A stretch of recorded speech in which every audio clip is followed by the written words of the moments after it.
To my dying day, how could they not? Every single day, I burn the witch. That's a great question. Frankly, disgusted. Can you understand that? Absolutely. But truth is the word. Yes. And that was the issue. He had scissors for fingers. You know, I'm a terrible actress. So I'm The abuser. abuser. I'm not a lawyer. I was ugly. Oh my god, she's back. She's I can't. It's too much, bro. I can't.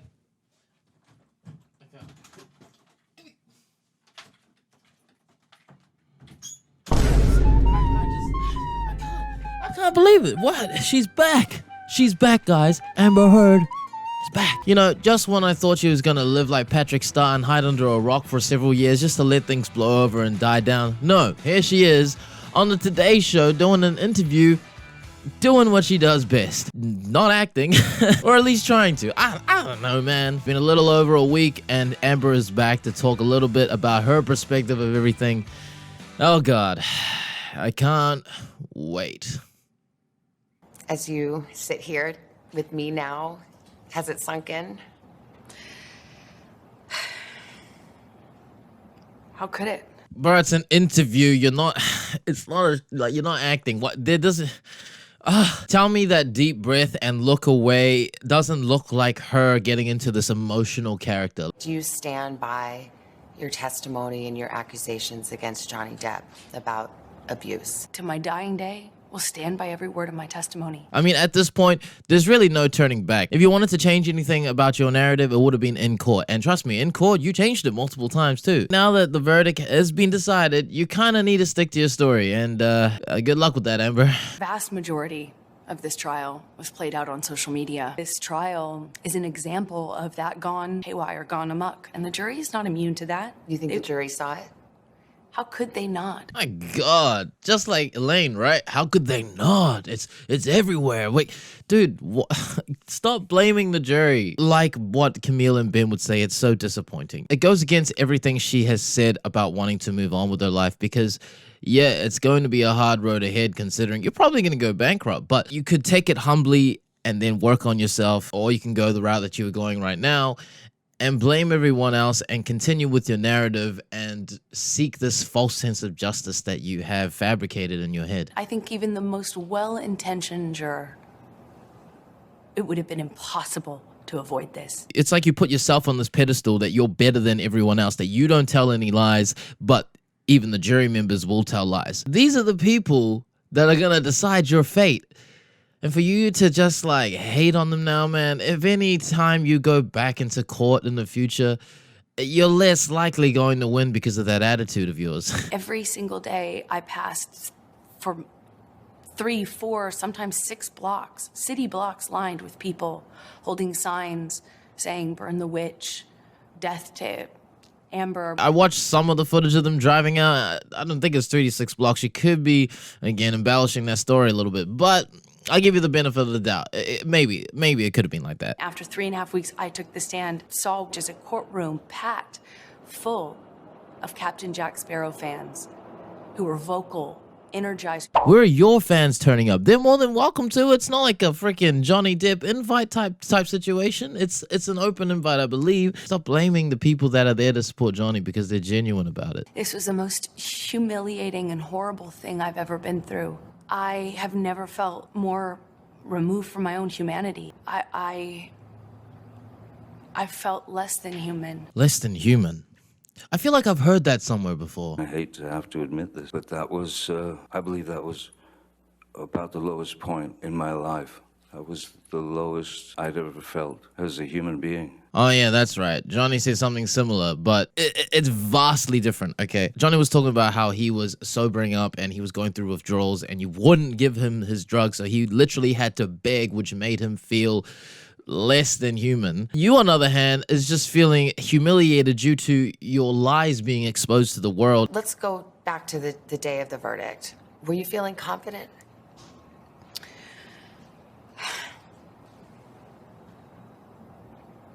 That's a great question. Are you gonna answer it? I wish I could say yes to that. I want to say yes to you, but it wouldn't be true. So no, she's not gonna answer it. She's gonna go a whole roundabout way about answering it and say a bunch of other shit that's just somewhat relevant but not really relevant. It's classic Amber Heard. Even if you think that I'm lying, you still couldn't look me in the eye and tell me that you think on social media there's been a fair representation. Oh, who cares about social media and its fair representation? The social media has nothing to do with the trial itself. Okay, you're the only one that's associating this trial with social media. Yeah, you're getting bashed online during the trial, but that's kind of on you. The mountain of evidence shows that you have been the abuser and not the victim. For you to even bring up social media is so irrelevant. And you still didn't even answer the question about whether you were confident or not. In a backhanded way, you did answer, but you didn't. So There was another trial, dealt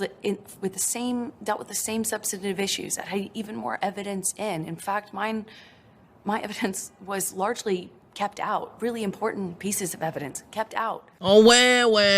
Why are we always crying about the same damn thing? My evidence was suppressed. We won over there, but not over here. Fuck the US, UK all the way, baby. Man, them gonna win over in the UK, yeah. But, okay. There's actually a whole conspiracy theory behind the fact that it was rigged for Amber to win anyway, because there's this connection between the judge and Amber. I don't know too much about it. I didn't dive into it, but a little bit of internet research and you'll find all about it. Whether it's true or not, I don't know. But the point is, it seemed oddly against Johnny. But of course you're going to bring it forward because you won in that trial. I keep saying you, but you won in that trial, right? So of course you're going to keep bringing it up, because if you won there, why wouldn't you win here? Because it's a different country. We even heard from Elaine some of the evidence that was suppressed, right? Text messages from Johnny's assistant, which again, hearsay, and then therapy documentation, which is kind of medical documentation, but not any that is relevant to this trial, because in the op-ed we're talking about physical and sexual abuse, which means you'd probably need medical records detailing actual abuse. Like if you were injured, you want to go and get that checked out, and then you would have documentation for it. That's what it's about. But you even yourself admitted that you never went and sought medical treatment, so they don't exist. So the records that you're talking about wouldn't have any relevance in this case anyways. And you keep saying you produced everything, there's more photos. Where are they then? Do you think that maybe he just had better lawyers? I will say his lawyers did certainly a better job of distracting the jury from the real issues. Bro, you're the issue here, man. If Johnny's lawyers is good at distracting the issue from the jury members, then your lawyers are terrible at attracting attention towards the issue. It goes both ways, literally. And again, as the loser, how can you discredit the lawyers like that? You know, like they put in a lot of hard work to win this case, and regardless of whether you appreciate that they won or not, you kind of need to acknowledge that they've won. You know? Here's the thing about the First Amendment. The First Amendment protects free speech. It doesn't protect lies that amount to defamation, and that was the issue in the case. Yes, exactly. Exactly what? She just shut you down. The First Amendment protects free speech only if it's true, but in the court, it was proven that all the statements that you made was to defame Johnny. Therefore, there was malice intention behind your words. Therefore, they were all lies. Oh, the First Amendment doesn't do anything for you, bro. Free speech does not protect you if you go into a crowded theater and you scream fire. What if the person who walked in was, I don't know, hallucinating and actually saw a fire? Technically. I don't know why she used that analogy anyway, because the person who's trying to express free speech is her. So by using the analogy of someone going into a theater and yelling fire, she's essentially putting herself in that person's shoes, I guess. It's just so random. My understanding of what that means is not just the freedom to speak. It's a freedom to speak truth to power. She's going it based off of her understanding of it, which is, her interpretation of the First Amendment, which again isn't law, it's opinion. And now she's saying she's speaking against power. And then now here we go again. She's talking about how Johnny's a powerful man and people will fall in line and just listen to him and protect him. It's always the same thing with her, isn't it? I just don't understand why you can't admit to your wrongs. Like, The truth is the word. Yes. And that was the issue. And that's all I spoke. And I spoke it to power, and I paid the price. Every time someone, I don't know, somewhat passively attacks her, which I feel like the interview was doing very masterfully, but she always gets so defensive, doesn't she? She has this defensive mechanism that comes on whenever she feels like she's being attacked, and her cadence of speech and her demeanor gets a little bit more aggressive. She's like, and I did. All I spoke was the truth. It was the truth, and it was against power. It's exaggeration, but you know what I mean. You know, throughout the entire interview, she was sad and remorseful, and powerful people ruined me, blah, blah. But then all of a sudden, she got super defensive. You can tell that she could just blow up at any second, huh? In the closing arguments, the DEP lawyer called your testimony the performance of a lifetime and said you were acting.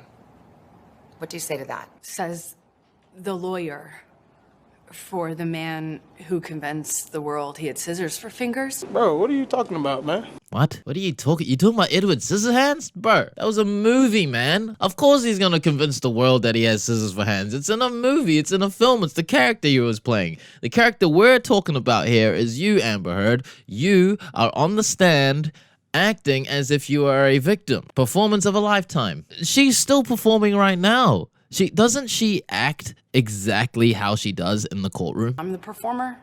I had listened to weeks of testimony insinuating that, or saying quite directly that, you know, I'm a terrible actress. Insinuating. I think there's a proven fact that you're not a great actress. I mean, I'll admit, due to the case, there's a lot of people just bashing you online, but I'm not gonna lie, I never really knew or heard of you up until this point. The DEP team argued that you were the abuser, that you instigated physical violence. Did you?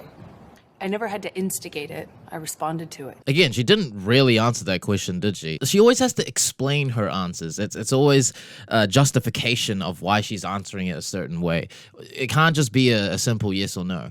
Again, something we experienced in the court. I think she's trying very, very hard to get the interviewer to relate to her or sympathize for her. I don't think it's working. You say you were responding, but there is evidence. There are tapes in which you acknowledge hitting. There are tapes in which you say, I started the fight. I know much has been made of these audio tapes. They were first leaked online after being edited. What are you talking about? Edited? Bro, there's no Amber Heard voice generator, bro. Like, the only kind of editing you could be talking about is, I don't know, maybe EQing, reverb, delay, all that kind of stuff to make your voice sound a certain way, and then also chopping it up. There's no other way you can edit an audio tape or whatever, right? And I get context is important, but it doesn't take away from the fact that you actually said the things that you said in those tapes. And I understand that you're trying to use this context to then help defend your case and be like, okay, I only said these things because of this or whatever, right? But the way you were speaking and how you were saying things, they sounded quite malicious and quite frankly, very, very telling that you were not a victim, especially the one where you were laughing like a maniac. Like, you can't tell me that you were responding to abuse. Like, What you would hear in those clips are not evidence of what was happening. It was evidence of a negotiation of how to talk about that with your abuser. But I am looking at a transcript that says, he says, you start physical fights, and you say, I did start a physical fight. I can't promise you I won't get physical again. I mean, this is in black and white. I understand context. But you're testifying and you're just telling me today, I never started a physical fight, and here you are on tape saying you did. When your life is at risk, not only will you take the blame for things that you shouldn't take the blame for, but when you're in an abusive dynamic, psychologically, emotionally, and physically, you don't have the resources that, say, you or I do with the luxury of saying, hey, this is black and white, because it's anything but when you're living in it. oh my gosh, bro, I'm getting a headache literally listening to her speak. I just cannot see a situation where an abuser would be like, you started a physical fight, right? And then you responding to it by saying, yeah, I did, and I can't promise that I won't do it again. That sounds more like a confession to me. It never sounds like a negotiation. It always sounds very, very one-sided. 20-second clips or the transcripts of them are not representative of even the 2 hours or the 3 hours that those clips are excerpt from. Bro, then drop the whole recording then. That's fine, because you literally have hours available in court. That's just the point. You want to have all the context available because it's the lawyers providing their case of why you are so-and-so, right? Why you are innocent, why you are not liable for these damages, blah, blah, blah, blah. That just says something about you and your lawyer and your tactic going into the trial. Could your side have just put the whole 3 hours in then? Interviewer know what's up. I'm not a lawyer. Oh man, she stumbled there, eh?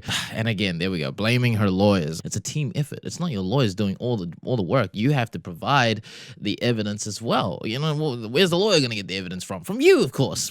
She always finds a way to divert the answer and just not give proper answers ever. Just a whole lot of fluff. As I testified to, I was talking in those recordings as a person in extreme amount of emotional, psychological, and physical distress. He And says it he doesn't- never hit you. He can't- Never. Is yeah. that a lie? Yes, it is. Getting a bit offensive. What about the witnesses who said they have seen you instigate physical violence? I've seen firsthand how people will file rank and support the person they depend on. Depend on? Bitch, you depended on him. All your friends depended on him. You lived in his houses. You drove his cars. You spent his money. Your friends lived in his houses rent-free. The people who are filing rank are just witnesses, and you're blaming them for not telling the truth because they depended on him. Just because Johnny has been generous to them doesn't mean that they depend on him like you and your friends clearly do. They are merely telling the truth to what they had witnessed. And if you say they're lying, even though they're testifying under oath, then you are just not fit to trust any other human being. And that's why no one can trust you. Did they all come in and lie in court? I am not here to call any of his witnesses any names. But you just did. Without saying it. Just like the op-ed. Without mentioning Johnny's name, you defamed him. Without mentioning any of the witnesses' names, you just said that they all lied because they were there to protect Johnny. Nice one, Amber. Nice. When I asked his lawyers, why do you think you won? And the answer I got was, because she never took responsibility for anything. I did do and say horrible, regrettable things, almost unrecognizable to myself ways. There's so much, I have so much regret. Just like how you won 1 point of the defamation, you just won 1 point of accountability right there. Freely and openly and voluntarily. This interviewer looking at her like, well, you talking some mad shit, huh? I will always continue to feel like I was a part of this, like I was the other half of this relationship, because I was.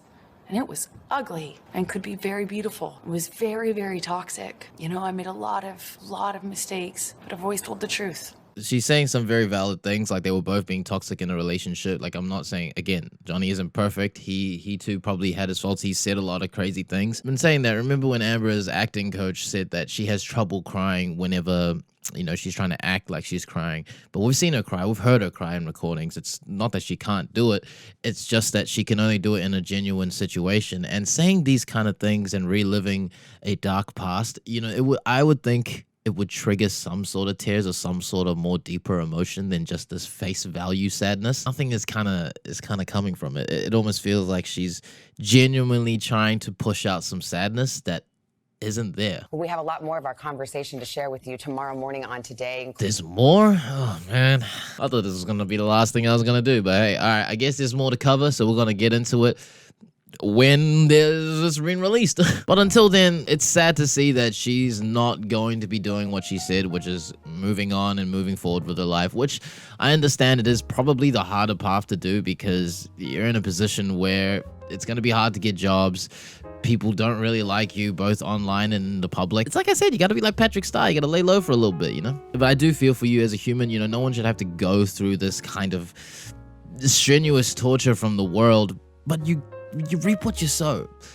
You lied, and yeah, this is what happens to people that lie. But hey, let me know what you guys think. Leave your comments down below. I know at this point, my perspective on this trial and this case as a whole has been now switched over to a more one-sided approach. I am very much on Johnny's side. It's just due to the mountain of evidence provided. You know, otherwise, what else is there to go off aside from your word? So it'd be good to get another perspective. So if anyone has any extra info they want to share and want to discuss some stuff, leave a comment and let's chat. Otherwise, if you like this video, make sure you leave a like and hit that subscribe button so I can see your pretty faces in the next one. Yeah, but yeah, it's me, LV. Much love, and I'll see you guys next time. Peace.